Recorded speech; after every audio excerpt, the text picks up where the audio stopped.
Good morning, good evening, and good night, wherever you are. Welcome to Requiem for Mercy.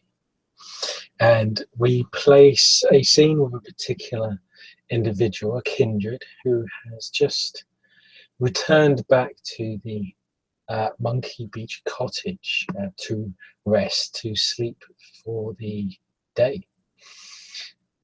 He has quite an eventful night, an adventurous night. But as he heads back to the Monkey Beach cottage, he sees this incredibly old, sort of nearly rotten sort of tree. This tree seems to be in the garden of the Monkey Beach cottage. It's very large and massive compared to the other trees and bushes that are placed in this rather large garden. And for some reason, there's just a sense of connection to this tree. And as you find yourself drawn towards it, you place your hand on it. We find our character just feeling the very sort of rough, the very harsh bark, which then becomes soft and somewhat silky like. And he finds that his hand kind of merges with it. He knows this ability, the earth meld ability, which seems to be just occurring naturally. It seems to just be occurring as if the tree is welcoming him, as if it wants him.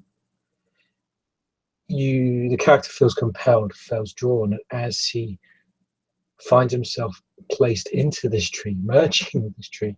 The character feels a sense of warmth and comfort, and a sense of safety that you've never felt before while earthmeld.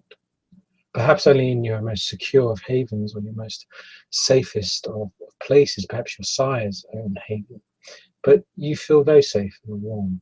And after perhaps one of the best day sleeps you've ever had, you wake quite refreshed, quite rejuvenated, and you actually gain a point of willpower.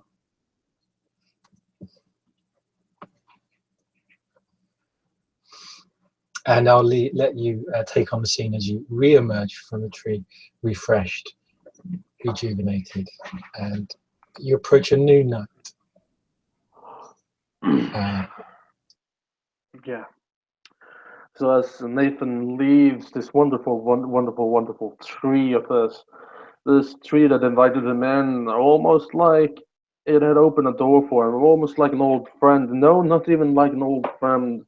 He remembers Deborah, Deborah, his nan, his grandmother, who when he was younger he used to have tea and biscuits every time he came over, and he hated to leave that place. The warm, cozy feeling, just watching the telly, having nice English tea and some biscuits, and talking to his nan, and it's almost like that. It's almost like that. It's being with someone who loves you, being with someone who is so warm to you, so loving, so caring.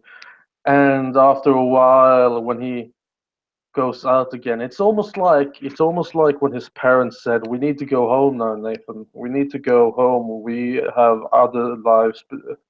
We have a life outside of Nan's house." And he almost feels as something is lost, or something pulls at his heartstrings as he exits the tree, and he looks at it for a moment, just a moment more, thinking maybe something in the lines of, maybe if I go back, maybe everything will be a little bit better. Maybe I can just sleep this day. Maybe it can be like that day when I was a human and I binged watched Netflix and ate pizza all day when I was sick. But he shakes that feeling off. He has other things to do, and he doesn't really feel human anymore. Something has changed within him. Something is not the same. As he begins to walk off towards the town center of Mercy Island, and towards what he now believes is the bonfires and the small activities still going on the fox hunt. And he has a mission today, tonight as well. As you walk and as you go towards, yes, the east side of Mersey, to this remote location known as the Fox and Pheasant Pub, the quickest way to get there is you can cut across the country or walk across the beach, and either way it leads you to this area, this place. And yes, as you walk, you spot a few bonfires, the sound of a few people getting ready for another night of festivity, another night of fun. There is less people, less activity. This seems to be more the hardcore group that seems to still be partying on for the weekend. You don't see many children or any other young individuals. Uh, Quite a few adults. Many of them are the locals that just simply seem to be celebrating the festivities. And you will spot or sense a few people still playing the wolf hunt game as they're running about. You see them, excited heartbeats every now and then, people pacing back and forth through the bushes. And these are the events that you see and spot as you go by. And as he sees all these people going around, almost hunting and being jolly, drinking to the merriment, and feeling alive in such dark times, some would say, at least if you're a vampire from London, he begins to feel a small urge within him. The beast is not really satisfied, so he nods to himself and looks around. Yes, yes, I need to find something to nibble on. To think, am I still on the premises that I am allowed to hunt them? Yes, let's just describe that you reach the edge of where, and it does seem that most of the festival and the activity of the locals and tourists seem to be on the west side and middle part of Mersey. The east side is more quiet, it's more for remote. And yes, you're still in the area where you have been told you're allowed to feed. There are markers and symbols placed all over the place, typical kindred marking spots to describe territory. You see the words, you reach a stone and it's sort of in a cacophony or some kind of kindred language, and you sense that presence of another kindred's territory, the sense of his blood marking, as it were. But yes, you can definitely feed on this territory that you're on at the moment. So as he sees the signs and as he understands that it is okay for him to hunt, he begins to talk, carouse, and be jolly with all these people, trying to find a woman or man, for that matter, who is suitable for the kiss to get her or his blood drained from him. Okay, I think this will definitely be a socialized role, and we'll say presence. Uh, Can I ask you something? yep. I have a socialized carousing specialty. Would that apply? Sorry, which speciality? The Carousing, going around talking to people, being jolly, being Oh, friendly. cool. No, that's fine. Yes, you may totally plus that. Because of the festivity and because there are random groups of people all over the place, I will say no penalties because that's the situation. I have 6 dice, but because going for one success by 5 successes is silly, I will roll. Okay, if you do roll an exceptional, something will happen. Just 2. Just the two. So yeah, you find you meet a group of people.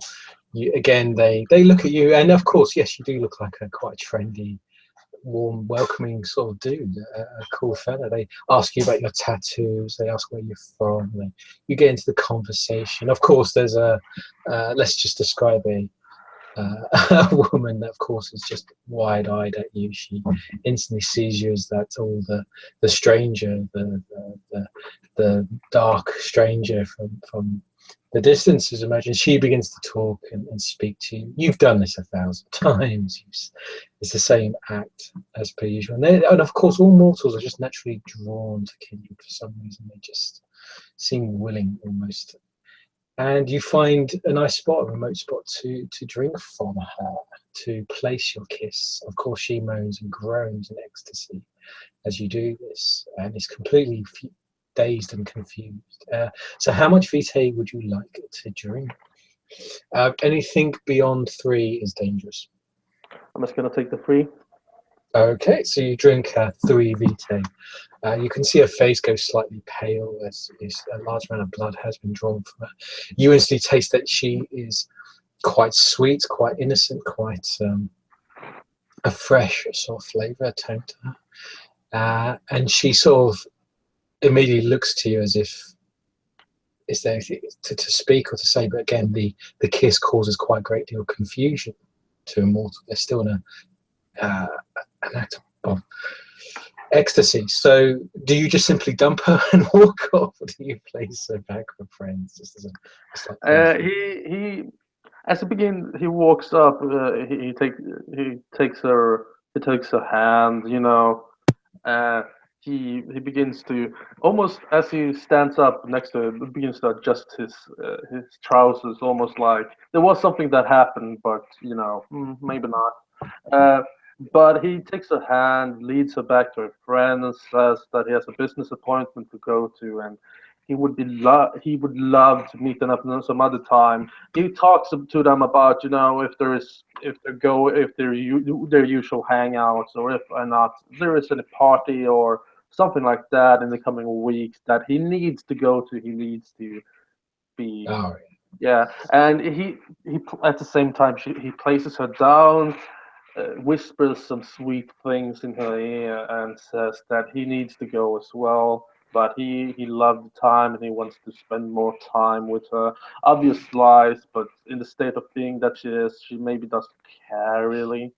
She is a bit knocked back and you know dazzled and confused, and she's just sort of looking at you, and again, just this sort of very dirty smile, and her friends are like looking at her as if well, she must have drunk quite a bit, or something must have happened there. But she just sort of simply responds to anything you say with "okay, Yeah. okay," and then you are left to walk off. So he walks up. Nathan walks up, gives the lad a few finger pistols, almost in a nerdy, almost awful way, but he gives them a wink and a smile, meaning that he did it with irony, with something that young people know that these old people doesn't know, and he knows the lingo in a way. He's the cool hip guy from Soho, London, as he begins to walk towards the fox and the pheasant. No, cool. Yeah, you've definitely left a note, a mark of yourself there. The group do seem very friendly, and they of course invite you to other parties, other events, and that they'll be there for a while on Mersey, etc., etc. But yes, you are left to head towards the Pheasant and Fox Tavern, and as you approach the place itself seems rather damaged. You spot a window has been broken. You spot glass everywhere. You can instantly smell blood, or dry blood, or vitae that is sorry, not kindred vitae, but human blood that is dried and scattered around. There's a signs of fighting, brawling as you kind of go into the pub. You see where chairs are being placed back up. You see an unconscious individual on the floor like a drunken seaman. Another one is just barely kind of keeping himself up. And this is all at, by the way, very early, sort of at night, we'll say 10, 11 o'clock. So we haven't even gone to the sort of main festival, nighttime festivities. So the place just seems quite as if a fight or something has occurred. But then you will spot an individual that you have seen before, and he has seen you before. And if you instantly look, he does have a bit of a bloody lip and a smashed cheek. Nathan stretches a bit, almost uh, feeling the place in, almost like there was a fight here. He knows that, but almost as he needs to stretch out, almost to feel manly, almost to feel somewhat terrible and vampire-like as he is, almost to prove himself. But it's always just a charade in the end, and he doesn't really give too much into it. But he walks up to the old boy and he sits down on the bar stool next to him, if he is sitting by the bar that is, and nods to him and says, "So what you drinking?" Oh, Oh, get me a pint of Guinness. That's my weakness. All right, pint of Guinness. And he gives the small wave to the barman, the pint puller, to and says in a loud and friendly voice, "A pint of Guinness to my friend here." Uh, And yeah, you'll get an old sort of barwoman uh, who's busy. Let's just describe she's busy trying to tidy something off, and as she looks to the old boy, she just gives like him a tough and go, "Let him get himself. I'm busy," and she kind of goes to brush something up. This is a very sort of loud woman, especially for her size. She's only small, but she seems very loud as she shouts this out. And the old boy kind of, he kind of, it's as if he's just to get himself up, but he sort of cringes a bit. You know, he's as if he's suffered an injury. He goes, "Oh, do us a favor and just pull it." yeah, Nathan gives him a small, a hand almost at his shoulder and says, "Should I? I used to work in a bar, just a small little thing in London, but I can pull a pint and I can. I would love to pull a pint if you wouldn't mind." Oh, go on then, lad. Let's see what you're capable of. The mighty power of the prince's children. Uh, yes, yes, yes, of course. So he goes behind the counter, pulls out, he looks at everything that I have, pulls out a Guinness glass and begins to pour. Gives it a half pour at first, let it settle. We'll, Then, we'll make this a role, I think, just to represent the way you're approaching, how you come in, how you react to this fight, and how you pull this pint, I think. And this will just represent how well you come across to these people and to this individual. yeah. So we'll make this a presence, and I think expression is the best thing for this. Because of your experience, but because of the scene, no minuses or penalties. We'll just simply say that presence plus expression. It's gonna roll. I have 5 dice. I'm not gonna trade it in because that is Okay, silly. fair enough. Boom! Is it like 10 successes? Because that'd be really fun. One success. Oh, one success. Okay, yeah. You walk in. You don't react to what's happening. You give a very confident stride, and you just again seem like one of the regulars, one of the locals. You just give off that very easy sense. And yes, you pull a very good pint, perfect almost. And you just leave it to settle for some time, and then you refill it, and then you hand it to Joe. And Joe, again, you realise he is looking at you, he is studying you, but then as he drinks, he just goes, "Oh, it's fucking marvellous. Mm. You seem to know how to pull a good point there. Not many of the Londoners are able to do that." It depends on the bar you're going to.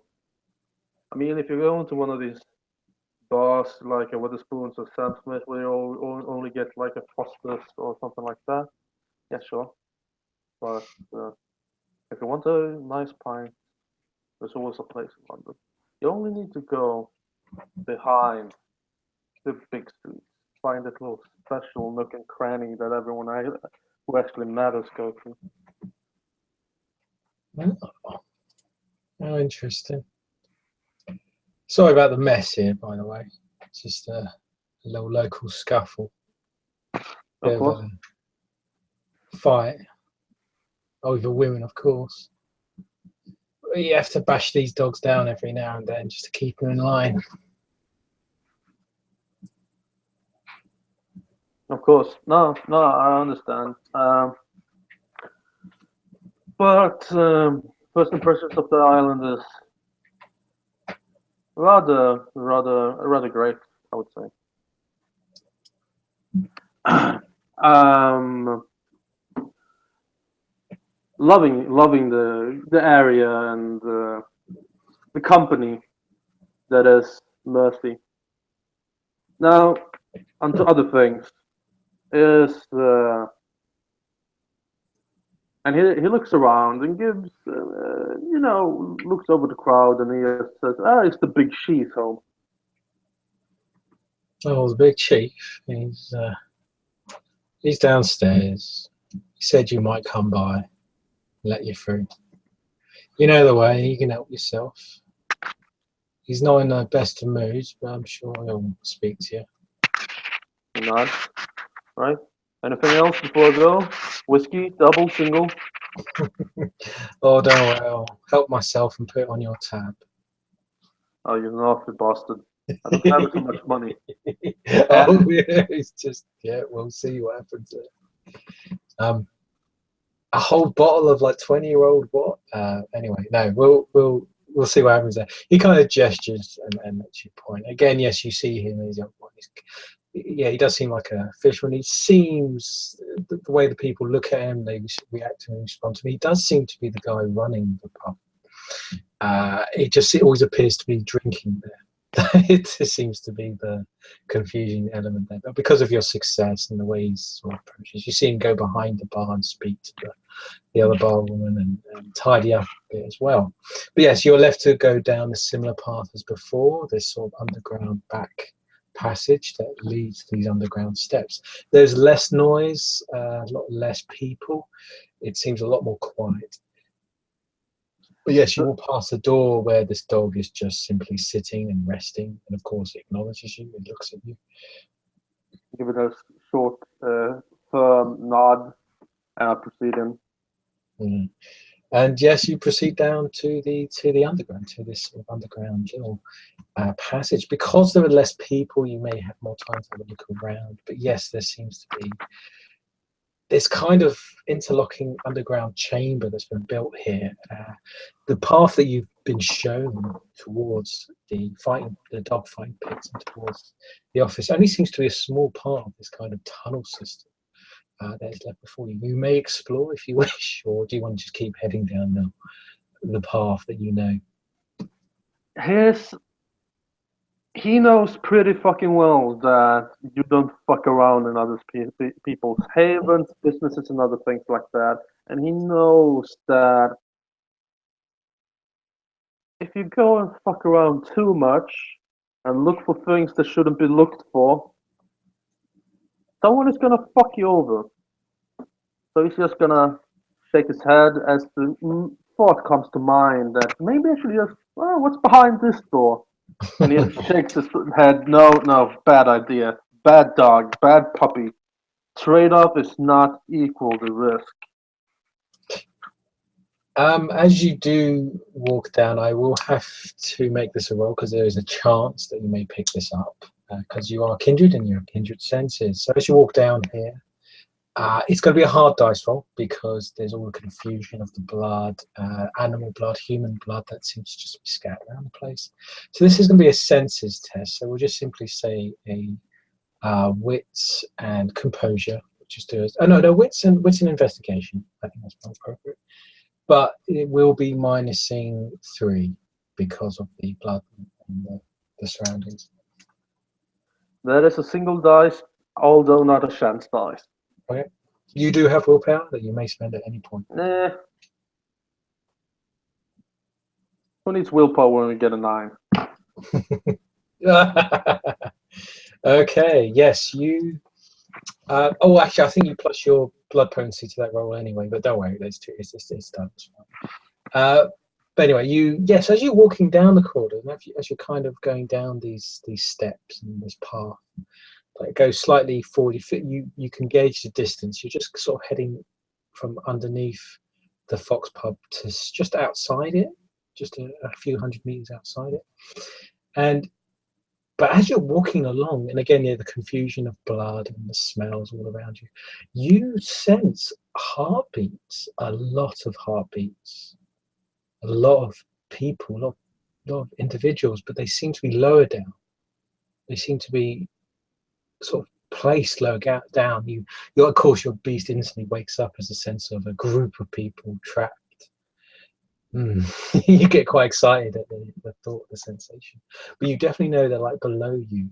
Perhaps you even lean down on one knee to just sort of place your ear towards the ground, and you place your hand on the ground just to feel those sort of sensation of heartbeats, that sensation of blood pulsing. It's more rhythmic than anything. And you definitely know there are a lot of other people here, but they all seem to be located in one spot.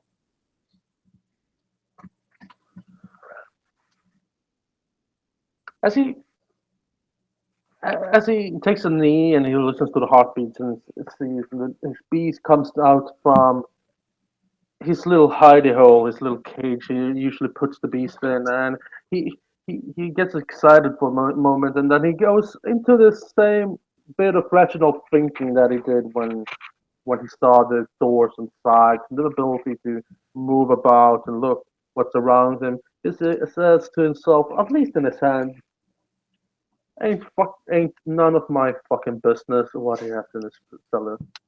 And if he has a slave trading company and he feels a thing missing in his heart and he feels I don't really care. He would have cared a few days ago maybe, but not today. He just shakes his head a little bit and rises his shoulders in a shrug and begins to move on to the fighting pit area. Okay, you proceed onwards, and yes, you come across the fighting pit area. There's one or two people there. An old man that you do recognise with lots of white hair. You've seen him before. He seems to be the one that's running the show. He seems to be speaking to another individual. They're like inspecting animals, cargo, other creatures. They look to you, just simply nod. They don't speak. They don't acknowledge you to a very heavy degree. If you do go a bit closer, they just simply point towards the office door, where you know you've met this individual before. And as you lead in, or I assume that you walk into the office room, you will find, I did have an underground office picture, be quite funny. Yes, you find, again, you open the door to the same bizarrely organized like underground office where, yes, there are filing cabinets, there are barrels, there are all kinds of objects and antiques and other sort of random things that are just scattered around in a big mess and a big pile. It'll take ages to get through this. It's a very strange mixture of modern and old sort of bits and technology and mirrors and furniture that's just scattered. It's as if someone just went to a skip to find loads of random objects to make an office. And in the middle of all of this, you will find one individual who just seems to be carving something out of wood. But he's carving it with this massive, massive claws that just sort of take massive chunks out of the wood. And he seems to be carving like an image, an object or something. And he's sort of humming to himself some kind of lullaby or sea chanty. You're not quite sure, but he's definitely singing this or something. And as soon as you come in, he will merely look to you, and you will recognize this individual as Beatrice, and he just simply points to the chair in front of you. And the man points, and you see Nathan, and as he points to the stool or to the chair. Nathan, as he has noticed, he nods, almost bowing his head a little bit, and he begins to show his neck a little bit once again, and he takes a seat.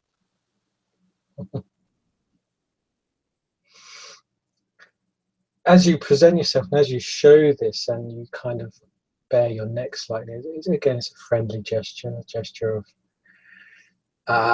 you're not a threat, you're merely approaching. He recognizes this. I will say there's no role for this because this is gangrel stuff. This is how you do things in your clan, your family. You've had to do this many times before with your sire and other gangrels. And he recognizes and he understands how you're coming across. And family speak to family, of course. And as you sit, he kind of, he again brushes his forehead. And he does reveal these massive claws that he has. And yeah, he's deliberately kind of showing these slightly. And then looks to you and just goes, I had a funny feeling you'd come back. I'm guessing you are aware of what has happened to Jeffrey, or you could at least guess. Well, I mean, Jeffrey haven't answered my phone calls. I did call him. So I guess everything is done and everything is over with. He was a bit of a fucking knobhead, wasn't he? I should have fucking realized that. I mean, I thought I can use him for something, like get us put up over the Invictus, but that man was a fucking knobhead. Well, yeah, I didn't know him too well. He was one of my little contacts with the Invictus. I do business with all sorts, you see. But he was a little knobhead with a shitload of money, and that's what I liked the most about him. Until the money went. Never quite explained why the money went missing. I'm assuming you had nothing to do with that. There was a fluffy bunny on my roof, and he wanted the money. Sorry, When I did drove, you say there was a bunny on your roof? Sorry, I didn't quite catch that. no, he said there was a fluffy bunny on my roof. Oh, okay, okay. Sorry, I just thought bunny. Okay. Oh, no, he sort of looks as if a bit confused, but then go, oh, so you had a bit of trouble getting here, I'm assuming. Uh, I was told by the great father, the great pastor, that I was a day or two late. Yeah, the wolves, they're usually a bit indifferent when it comes to timing of their sacred little weeks or nights. It's all up to perception or interpretation, apparently. But I think maybe they got wind of your friend and him coming here, and they don't quite. Let's just say they don't see eye to eye with Mersey, and they don't like people coming here with precious things. Money is one of them. They've probably taken that as well. Goddamn gypsy scum.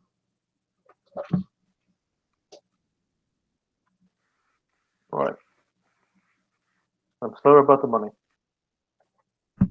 Yes, no skin off your back. You're just at the wrong place at the wrong time, I'm assuming. Yeah, they killed the cab driver. I liked him. Wasn't a knobhead. He shut his mouth when he was driving, like Jeffrey, who was iffing and scratching at the seat, ready to fucking jump out of the fucking car at any moment. Tell you, those wolf gypsies are savages, not civilized like us. They claim to be all high and mighty, protecting the forest, but they're just like any other dog, any other creature. But enough of this business. Come on, tell me what you're doing on our little island. Well, I I used to run a bar in Soho, but I was sent here by my mistress, Messiah, Lady Lona of London, of Clan and she wanted me to come here and just investigate a few things. Nothing major, nothing major. Just look at some stones, read some books. Oh, god damn it, you're one of those. Let me guess, Le Sanctum, Circle, maybe? As he says in Sanctum, he does a small motion of almost pretending to spit on the floor and says, "No, a child of crone." Oh, I see, I see. Another one been sent out to the wilderness to find Mersey secrets. You're not the first of your kind on this island, and well, let's just say there's a large pile of ash out there of Circle members. Nothing to do with me, of course. I welcome anyone here. I believe in freedom of belief, freedom of choice, whatever your sin is. He nods. He nods. Um, no, I'm fine with whatever people do. The good pastor, however, didn't really strike me as a man I would like to follow, and I would not like to be a sheep in his herd. But you know how we are. Oh, I do. I must confess I am quite confused as to the Reverend's activities of late. Welcoming you all here on the island is, let's just say, bad timing.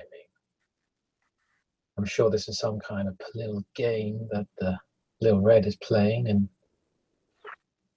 I'm just trying to gauge the situation before I act. If you don't mind, I don't want to seem rude. He nods. Opening up the competition before a great hunt is always great. Spoken like a true gang. I do have my doubts, though. I've met many city gang, or let's just say that I don't see quite as worthy. I just hope you've got some experience living out there in the wild. But you mentioned your circle, and that may prove useful to me. You see, I might need someone that has a bit of knowledge of these things. I'm good in the scrape, I'm good in the fight, I'm good at running things, but when it comes to books, mysterious ghosts and supernatural shit, it's not my strong suit, not my taste. I'm assuming you must have some experience in this field if you're like one of those sanctum circle types. He he nods a little bit and says, "Of course, I have lots of experiences, and I've read a lot of books, and I heard lots of great stories around the campfire. But of course, I am not I'm not allowed to speak all the truth about what we do. But I can at least go guide you in so many ways that others can't do on this island, in these battles." I'm going to be honest with you. You see, the others on the island, they'll lie, they'll manipulate, they'll twist everything. By the way, you definitely should watch out for Little Red. She will twist you up real good. But I am straight. I'm honest. I'm truthful. I'm a bastard, and I tell people that. If you don't like it, then get the fuck out of my establishment. You see, I'm fixing to run Mercy. I'm fixing to take over. Everyone knows this. It's obvious. The problem is that I cannot fight the Reverends, and I cannot go up against Little Red, as I'm entitled to by law. I need someone that can help me do this, and others, if you can find them. In return, I'll be just as rewarding and just as honest and truthful. But I expect the same in return.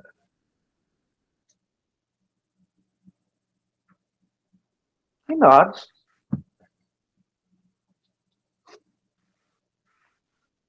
And simply says, "Unless you want me to teach you dark arts, I'm all yours." There are a lot of secrets on Mersey. I know a few of them. So there's Little Red. But the Reverend, let's just say he's sitting on top of a whole goddamn library of spooky shit that I'm sure you'd love to get your hands on. Hmm. So we won't go into details at the moment. We won't go into any agreements, acknowledgements yet. Because to be honest, I don't goddamn trust you. Not yet. You've proven yourself up front. You've proven your nature at least. I'm still curious about your character. Are you just another puppet? Another fool sent here to die? Or are you a man who wants to grab his own destiny?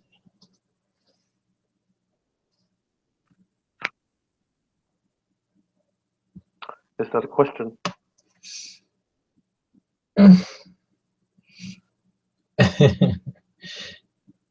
Because, not to be rude, not to be like that. Question something the Maketh or the Venturus speak with. Maybe the Nosferatu. But we Gangwell, we show prowess in doing things. So you're asking me a question now, or are you responding? No, no, I'm responding. Ah, okay, okay. So if you're asking me a question about if I am loyal, if I'm a doer or not, because the puppet like the Invictus wants you to be, or everything else, I don't know. No, I'm a doer. Tell me something I can help with, and I will help you with it to the best of my abilities. And I will be intuitive, and I will be improvising, and I will do so many horrible things to people you hate.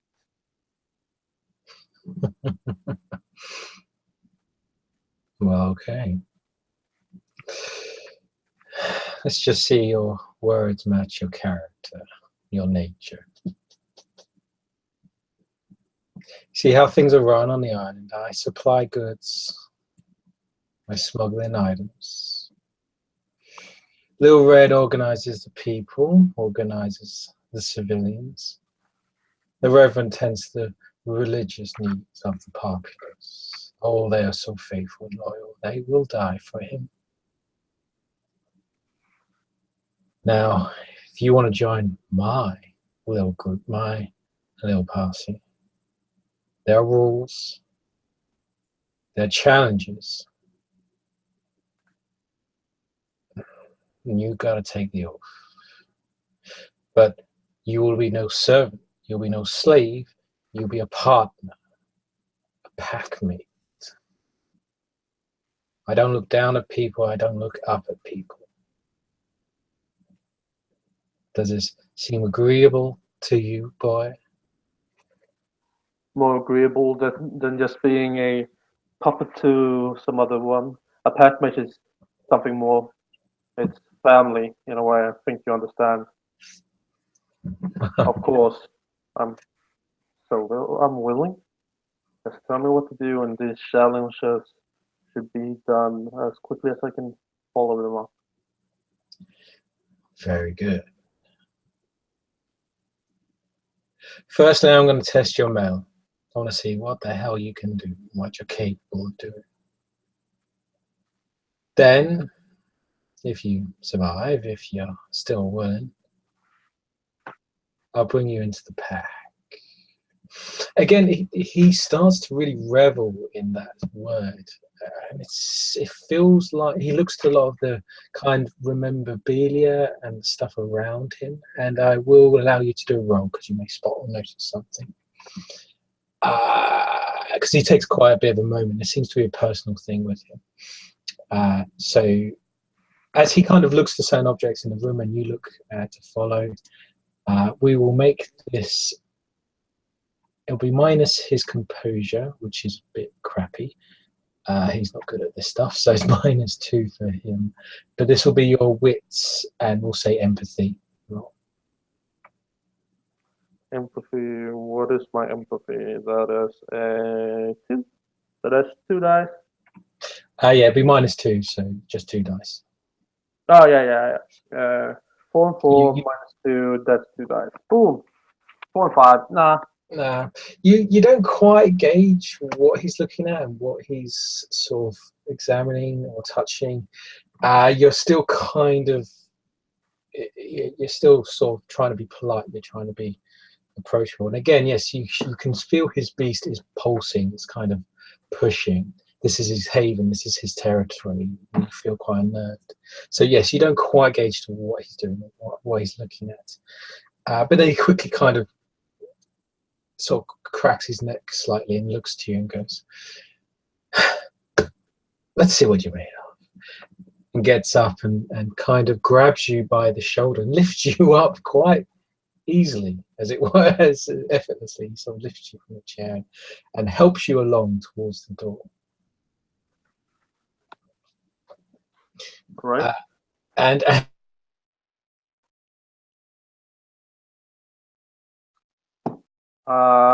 David.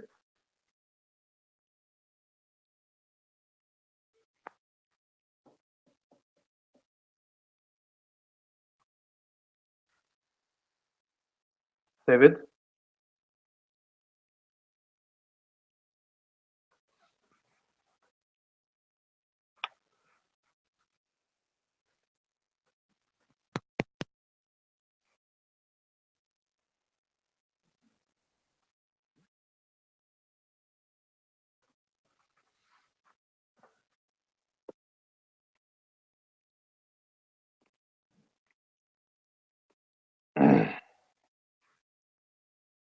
And while David is gone, I think intermission.